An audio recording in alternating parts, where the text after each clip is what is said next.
Bonjour mes frères, bonjour mes sœurs. Ce matin, j'aimerais que vous puissiez me donner vos oreilles pour écouter ce que l'Évangile, ce que le Seigneur veut nous parler. Ce que le Seigneur veut que nous puissions comprendre pendant ce temps de la fin. Tout le monde, presque tout le monde, 90% des personnes dans le monde entier savent que nous sommes à la fin des temps. Rien ne peut nous empêcher de croire que nous sommes à la fin des temps. Les événements qui se sont en train de se dérouler, les événements que nous vivons et tout ce que nous lisons dans la Bible nous confirme que nous sommes à la fin du temps et que le retour de Jésus-Christ est proche. Souvent, les gens parlent de la fin des temps. Ils parlent, selon la question que les disciples avaient posée au Seigneur Jésus-Christ quand il était encore sur cette terre, qu'adviendra-t-il à la fin des temps? Les gens veulent connaître, veulent savoir ce qui va se passer à la fin des temps. Ils veulent connaître l'avenir, mais ils veulent voir les signes. Mais ce qui est important et que je veux partager avec vous, c'est que ce n'est pas seulement ce qui adviendra à la fin des temps, mais ce que nous devons faire à la fin des temps. Ou comme si nous lisons dans les Écritures, dans Matthieu chapitre 24, à partir du verset 9 jusqu'au verset 14. La Bible nous dit qu'il y aura des guerres, des bruits de guerre, des tremblements de terre, il y aura ceci, il y aura cela. Ce sont des événements. C'est-à-dire la réponse à la question des disciples, la réponse à la question que les gens se posent. Tout le monde se pose des questions dans sa vie. Qu'est-ce qu'il y aura avant que je puisse savoir ça? Qu'est-ce qu'il y aura avant pour que pendant la période où j'attendrai pour recevoir ce qu'on m'a promis? C'est-à-dire les gens veulent connaître le futur, connaître l'avenir, mais seulement connaître les signes. Mais les gens ne savent pas connaître ce qu'ils doivent faire présentement et ce qu'ils feront pendant le temps de la fin, avant que le Christ puisse revenir. Nous savons qu'un signe qui est très important, c'est celui de l'iniquité. Lorsque l'iniquité se sera accrue, la charité du plus grand nombre se refroidira. Et c'est ce que nous sommes en train d'observer partout dans le monde. La charité s'est refroidie. Auparavant, ce qui se passe pour le moment, le comportement des humains pour le moment, laisse à désirer. C'est-à-dire, les gens, les humains sont en train de s'entre-déchirer comme des fauves, comme des bêtes sauvages. Ils vivent à la sodomie. Si nous voyons l'impudicité, c'est fait partout, même dans les églises. Il y a des prophéties, des prophètes qui ont surgi. Pour le moment, passer par ici, oh, notre prophète, notre prophète. Mais ce qu'ils sont en train de faire, est-ce que c'est ce que la Bible dit qu'ils vont commencer à faire? Parce que si nous remarquons bien, dans Éphésiens chapitre 4, on nous parle de ministère. On dit qu'il y aura Dieu a établi dans l'Église. Est-ce que vous me comprenez très bien? Dieu a établi dans l'Église les pasteurs, les évangélistes, les docteurs, les prophètes, les apôtres. C'est ça. Ce sont les missions, les ministères que Dieu a mis dans l'Église. Mais il faudrait comprendre, Dieu parle de quelle Église? Parce que ce que nous croyons être Église, ce sont des communautés locales, ce sont des assemblées, comme d'autres appellent assemblées, tout ça, des rassemblements, ainsi de suite. Quand nous qui sommes enfants de Dieu, quand nous qui sommes porteurs de la parole, quand nous qui sommes remplis du Saint-Esprit, nous voulons nous exhorter, nous édifier mutuellement, nous nous réunissons ensemble. C'est pourquoi la Bible dit, là où deux ou trois sont assemblés à mon nom, je serai au milieu d'eux. C'est-à-dire, nous avons cela, c'est inné, c'est inhérent, c'est réunir, se rassembler, prier ensemble, s'exhorter mutuellement, se rappeler de la parole de Dieu, prier et intercéder. Et quand nous nous réunissons ensemble, c'est ce que la Bible dit, là où deux ou trois sont assemblés à mon nom. la Bible ne parle pas des multitudes, des milliers de gens. La Bible parle de 2 ou de 3 personnes. C'est-à-dire que Dieu savait, il le sait, qu'il y a des endroits où il y aura seulement 2 personnes. Et aussi, il y a un danger quand les gens se rassemblent à des milliers de gens, 10 000 personnes, forment une association, une église. Alors là, et puis il y a seulement un seul pasteur. Ça devient difficile. Comment est-ce que... Parce que la Bible dit que je connais mes brebis et les brebis me connaissent. Je connais mes brebis. Comment est-ce que tu vas connaître tes brebis s'ils sont nombreux et que tu n'as même pas le temps de les visiter? Tu ne connais même pas leur nom, tu ne connais pas leurs problèmes. Parce qu'un berger, il prend soin de ses brebis. Quand une seule brebis s'égare, il va les chercher. Vous voyez un peu ça?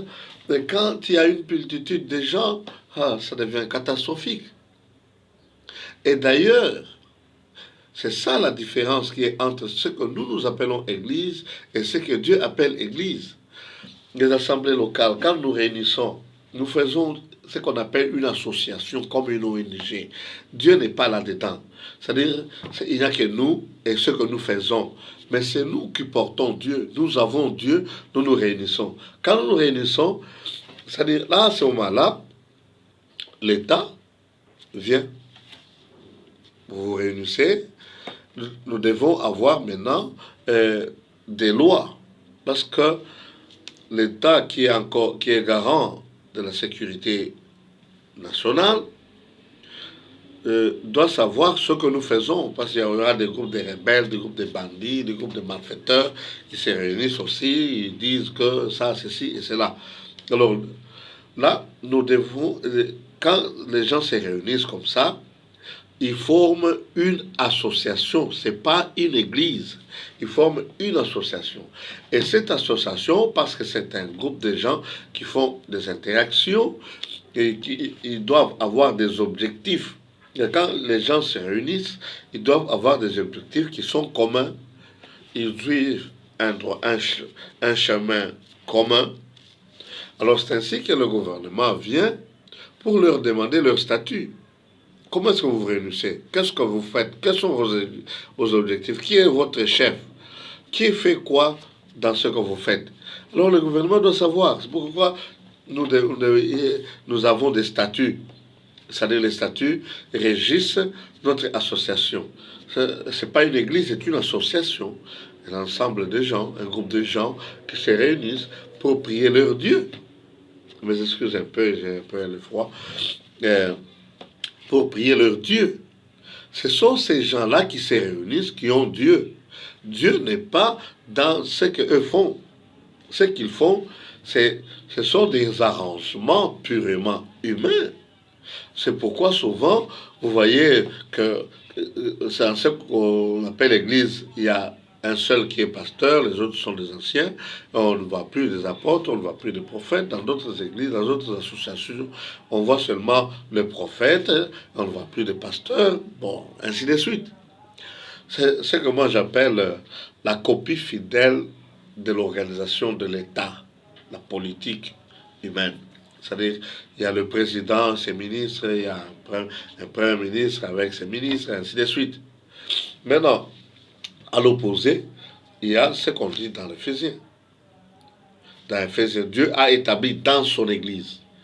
L'Église qui est le temple, l'Église qui est le corps du Christ. Le corps du Christ est invisible. Les membres du corps du Christ, il n'y a que Dieu qui les connaisse. Les membres de ton corps, il n'y a que toi qui les connais. Tu connais, ça c'est le doigt, ça c'est le doigt, ça c'est le bras, la bouche, ainsi de suite.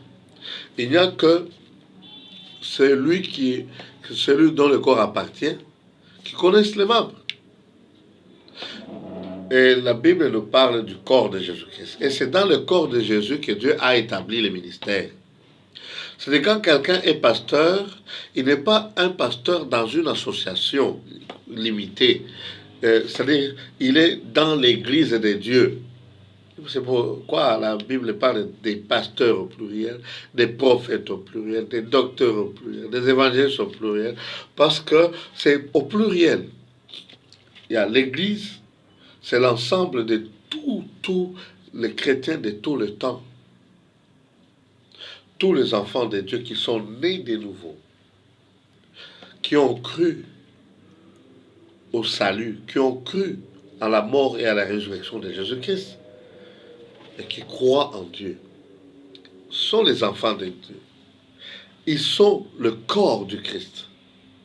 C'est pourquoi la Bible dit que Dieu n'habite pas dans des temples faits de mains d'hommes.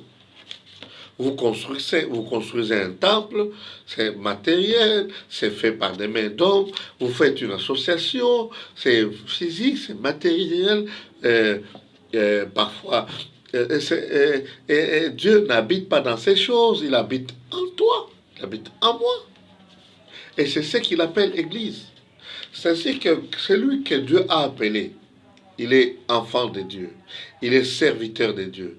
Il est serviteur de Dieu dans l'église de Dieu. C'est pourquoi les apôtres entraient dans les temples, dans les synagogues, ils partaient de maison en maison prêchant l'évangile. Parce que ce que Dieu nous commande dans Matthieu 24, verset 14, lorsque l'évangile du royaume des cieux sera prêché partout dans le monde entier, alors viendra la fin du temps.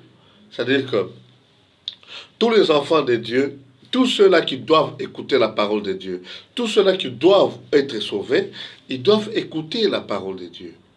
Et le témoignage du Christ doit parvenir aux nations. Il faudrait que les nations puissent voir le témoignage. Le témoignage, c'est quoi? Nous qui étions, depuis que nous sommes des pécheurs, Dieu a accepté de se faire homme. Il a donné sa vie sur la croix pour que nous qui sommes des pécheurs, que nous soyons pardonnés. Il a été enterré. Le troisième jour, il a été ressuscité pour qu'il nous donne la vie et la vie en abondance. C'est ça. C'est d'ailleurs même pourquoi il a dit, ne vous inquiétez de rien. Nous ne pouvons pas nous inquiéter parce que Dieu sait de quoi nous avons besoin et c'est lui qui nous met dans le vert pâturage. Que Dieu vous bénisse. Je demande à toi, mon frère, à toi, ma soeur, de te mettre debout et de comprendre que les dénominations, ce sont des associations des hommes, de nous qui sommes des humains, nous qui avons Dieu en nous. Mais l'Église, c'est le corps du Christ. C'est l'ensemble de tous les enfants de Dieu qui sont nés de nouveau, que Dieu a appelés et qu'il a envoyés pour qu'ils annoncent l'Évangile à tout le monde. Au nom de Jésus-Christ. Amen.